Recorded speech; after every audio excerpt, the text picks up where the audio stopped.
Hi mga sis! So samahan nyo ako sa day 1 ng pagpipintura ng aking wall.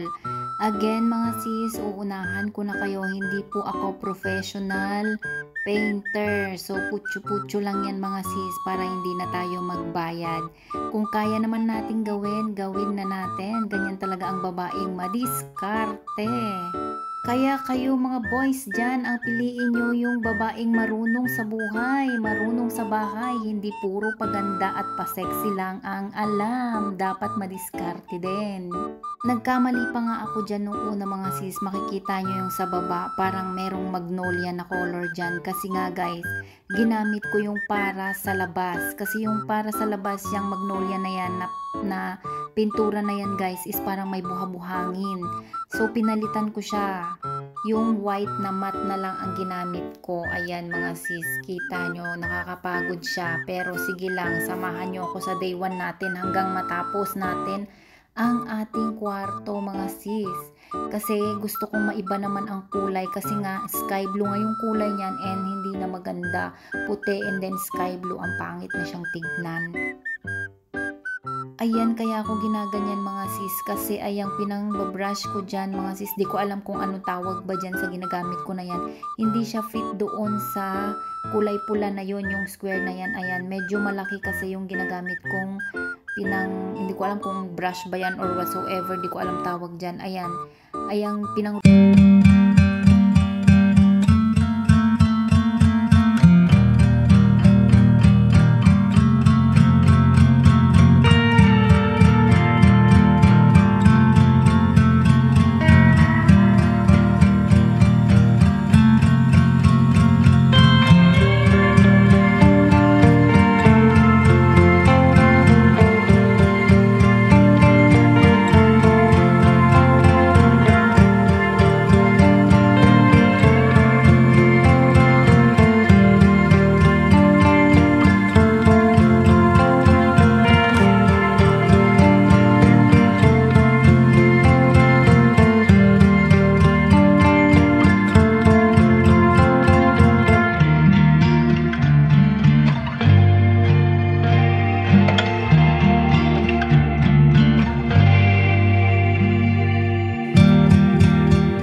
dahil ulitin ulit natin yan bukas. So, thank you so much for watching. Bye! Hi mga sis! So, day 2 na tayo. Ang pintura na ginagamit ko sa ceiling is color white mga sis.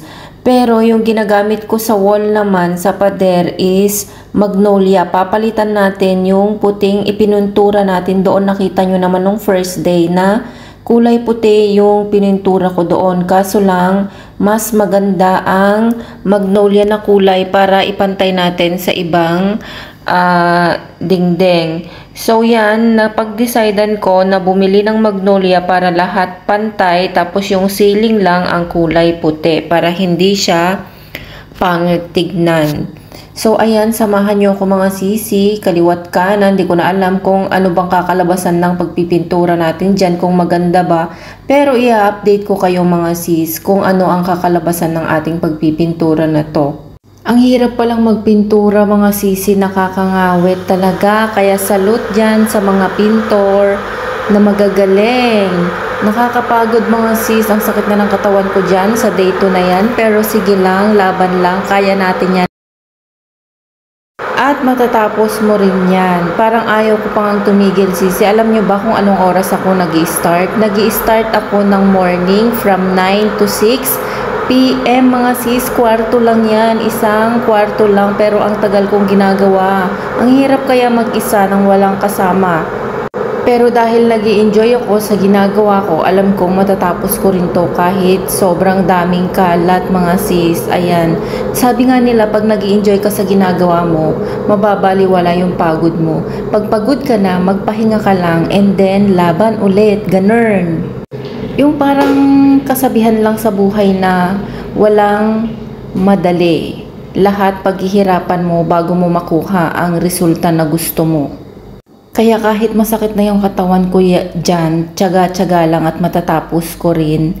Yan mga sis. So ayan, pinupunasan ko na nga dahil syempre yung alikabok, yung dumi, bago natin pinturahan. So ayan, inaayos ko na yung mga gamit ko. Guys, kung alam nyo lang kung gaano ako kadaming gamit dyan.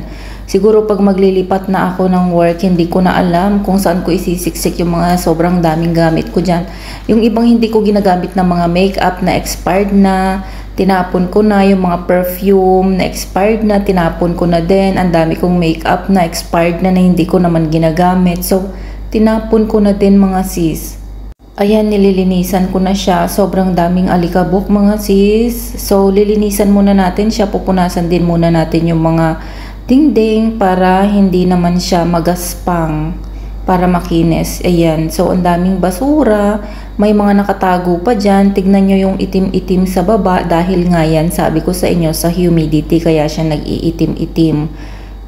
Madami na akong tinapong gamit dyan mga sis na hindi na talaga siya kailangan. So, kaysa itago ng itago, itapon na lang at pampasikip pa. Diyos ko. Ako lang ba ang ganito mahilig magpintura o kayo din mahilig din kayo magpintura sa mga bahay-bahay ninyo? Kasi yung iba ayaw nilang magpintura dahil nga patsi-patsi, ganyan. So naiintindihan ko naman yun mga sis, yung kumukuha talaga ng mga pintor. Kaso lang ako, hindi naman ako maarte at ako lang naman to. Dito lang naman sa kwarto ko, hindi naman siya sa labas ng bahay. So ako na lang yung nagpipintura. Siguro hanggang 3 araw natin tong gagawin mga sis. Sa tansya ko lang ha, 3 araw. Kasi kahit kwarto lang to mga sis, mahirap mag-isang magpintura sa totoo lang.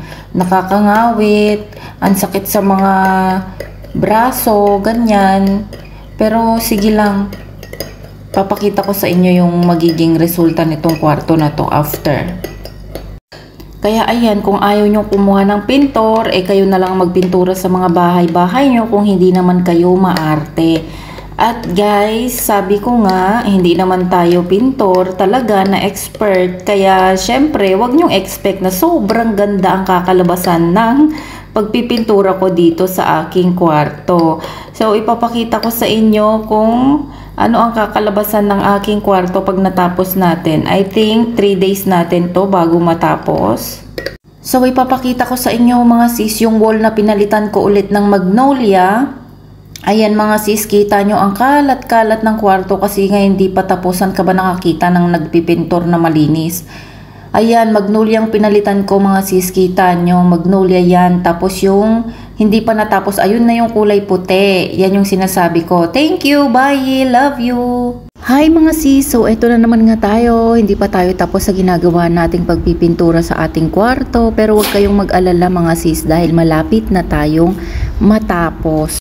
Bali, sinortcut ko na nga lang pala itong pagpipintor ko. Hindi ko na pinakita sa inyo kasi sobrang haba ng video mga sis. And syempre pag mahaba, tatama rin na kayong papanoorin. Kaya pinagkakat-cut ko na lang siya mga sisi para maiksi ang video. Kung makikita nyo may yellow sa taas, tape yan mga sis para hindi lagpas-lagpas ang ating ginagawa. May line siya na nakalagay mga sisi. So ayan nga, nakakapagod, masakit na yung katawan ko, pero sabi ko nga sa inyo, hindi ko yan titigilan hanggat hindi ko siya matatapos. So papunta na tayo sa exciting part mga sisi dahil today na ang ating last day ng ating pagpipintura. I'm sure naman na maganda ang kakalabasan ng ginawa ko na to.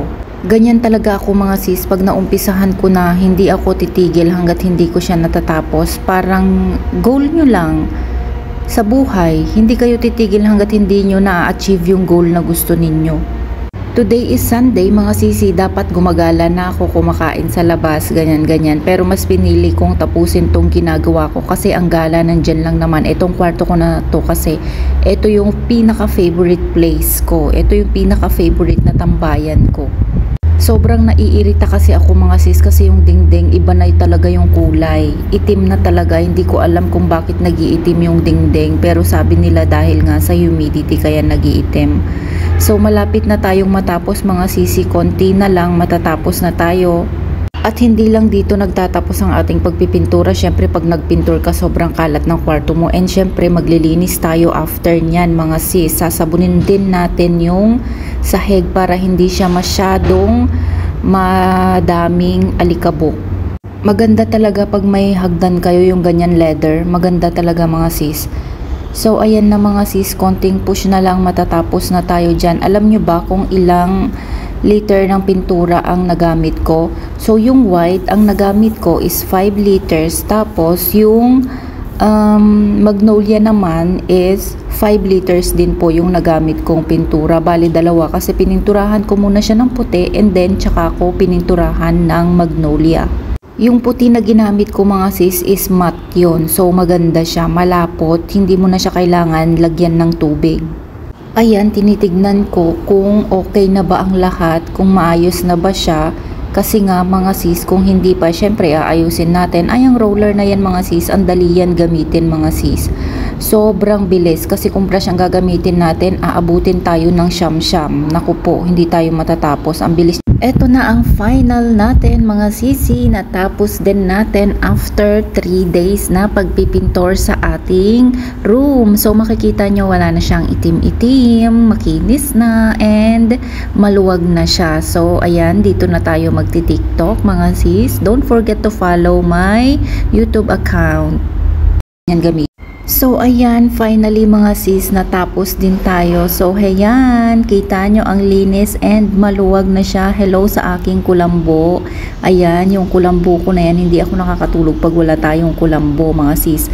So yun lang, don't forget to follow my page, Ron's Traveler Vlog. Ayan na mga sis, kita nyo, sobrang linis na siya. Wala na din yung mga itim-itim dyan sa ating ceiling mga sis. Ayan, kita nyo ang kinis ng paggagawa mga sis. So yun lang, thank you for watching. Bye! So pinturahan nyo na din ang mga bahay nyo.